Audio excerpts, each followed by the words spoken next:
Tiffany and Brad here with Years of Years, and it's this day in Disney for March 9th. March 9th. I'm glad you're hanging out with me today. So glad to be here. Yeah, we could talk about a cool show that was released on this day. Back in 1955 on ABC TV, Disneyland airs Man in Space. Wow. Yes, this is part of a 3-part series about space travel. For real. Yeah. And, I mean, it changed everything. I mean, it really... didn't NASA approach him on this? We'll talk about that later. So anyway, the show features Walt Disney's animator Ward Kimball. As the director of the series, he actually does narrate a little bit of it. And then scientists Willy Ley, Heinz Haber, Wernher Von Braun, who later will be one of the leaders in the American space program. So, yeah. Yes, and then... And all of those European names that you hear, they come with accents as well in this, in these videos. Oh, for sure. Yeah. So, very fun that way. Oh, yeah. So the show is narrated primarily by Dick Tufeld, who will later be known as the voice of the robot in the TV series Lost in Space. Really? Yeah. Did you know that connection? Isn't that cool? Rob the robot, huh? I love it. I love it. Wow. So the next 2 parts... Emergency, Will Robinson. Yeah. There you go. That's right. So the next 2 parts will be The Man and the Moon, and then Mars and Beyond, which will be aired over the next few years. The Disney Science Factual series will be very influential in drumming up support in the U.S. for manned space projects. Yeah.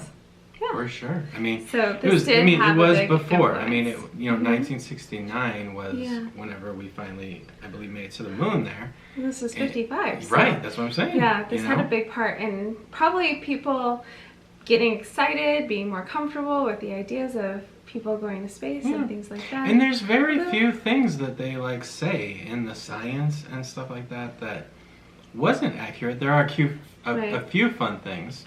And well, it begins with a brief, light-hearted history of rockets. Then it presents discussion on satellites, which I thought was very interesting because now we have so many satellites, and they were talking about that in 1955 and really using those satellites for study and mainly so that they could be careful before they sent man into space and really understand what was going on. So they loved the word cosmic rays. They were very interested in cosmic rays and not, I mean, something we still hear about today, but they were very focused. We hear about it often when we're hungry. Oh.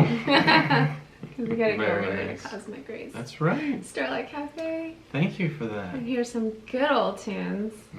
Sunny Eclipse. Well, I guess they're good old tunes. Listen, all earthlings, this is Sunny Eclipse. Yep.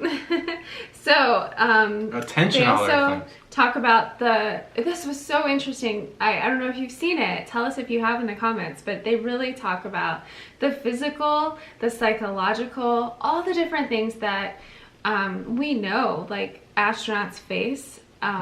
They were talking about in the show in 1955, you know, like getting used to their bodies floating around and things like that. They did a great job with the launch and the process and the return. Yes. Even saying when they enter the atmosphere, this is the first time in the journey that the astronaut has been able to pilot the spacecraft like a plane, and they really did a great job educating on the whole process. Right. So they did actually use this in schools. It was made into Tomorrowland Adventure, book for classroom use in 1959 as Man in Space, a Tomorrowland Adventure. So it was adapted for school use by Willy Ley and illustrated by Carb Nino. So they did. So they used that in schools to help kids learn about space travel, and everything in it is pretty standard of what we know and what they talk about today as far as space travel. And I don't know if some of that will change as technology changes, because there's definitely got to be improvements eventually where you know, you don't have to float. Like, I'm sure they'll figure out the whole, maybe like a little gravity thing that they put in spaceships, so have you guys could done have a personal gravity in the spaceship, so they don't have to, like, it makes sense. Come on, kids, come up with these awesome ideas for space travel. She's waiting for a replicator. But have you done please, children, the VR on the ISS? Have you done the VR on the space station? You can go there now and pull yourself through it. It's really, really awesome that way. That's really cool. Yeah. So this is a cool series. Go check it out, and it'll really help you understand. I mean, if you haven't seen it already, how much they knew well before. Yeah, and it's really interesting, like, whenever they're there. talking with the professors and with the scientists and of these, like, European descent, you know, this is 1955, this is after World War II. You really do find yourself wondering, like, you know, how many of these, like, scientists, you know, of their European descent, like, you know, left Germany, left Austria, left these different countries during that time that were developing this technology, because we inherited a lot of scientists after World War II, and they have accents and stuff. It would be very interesting to research the history of the actual scientists in this video. Yeah, of course. That's what I was thinking when I watched it. Oh, sure. Very compelling. There's like another layer to it of history that I'm going to look into.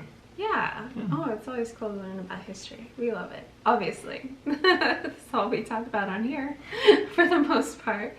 But yeah, this was a cool series. And I think it's awesome too, because it shows again, like, Walt's love in all these different areas.